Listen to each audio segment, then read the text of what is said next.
त्या बहिणींना शेवटची संधी म्हणजे लाडकी बहीण योजनेतील लाभार्थ्यांना महत्त्वाची बातमी म्हणजे ज्या लाभार्थ्यांना हप्ता आला नाही अशा लाभार्थ्यांसाठी महत्त्वाची बातमी म्हणजे KYC करण्यासाठी शेवटची संधी म्हणजे कुठे KYC करायची संपूर्ण माहिती आपण घेणार आहोत। डॉक्युमेंट अपूर्ण असल्यामुळे ज्यांची KYC झाली नव्हती आता त्यांना मोठी सवलत ही सरकारकडून देण्यात आलेली आहे। थेट आता जिल्हा महिला विकास विभागामध्ये कागदपत्रे जमा करण्याची इथं शेवटची संधी आहे।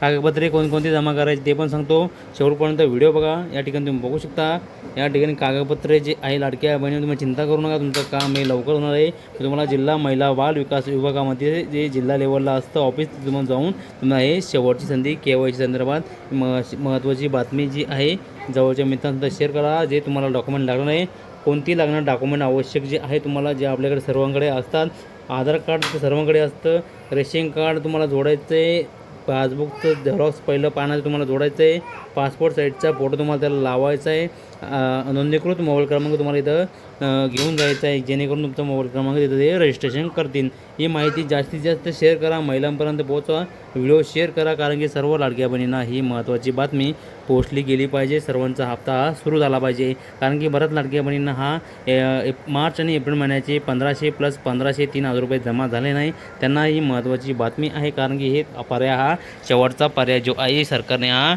चालू केलेला आहे। तात्काळ जाऊन तुम्ही एवढे डॉक्युमेंट 1 2 3 4 जे 5 डॉक्युमेंट मी तुम्हाला सांगितलं ते सोबत 5 डॉक्युमेंट घेऊन जायचे आहे, झेरॉक्स प्लस ओरिजिनल तुम्हाला तिथं ते जमा करायचे आहे। त्यानंतर महिला व बाल विकास विभागामध्ये त्या ऑफिसमध्ये तुमचं जे पूर्ण काम जे आहे KYCचं होणार आहे। महत्त्वाची बातमी आहे, जवळच्या मित्रांना शेअर करा।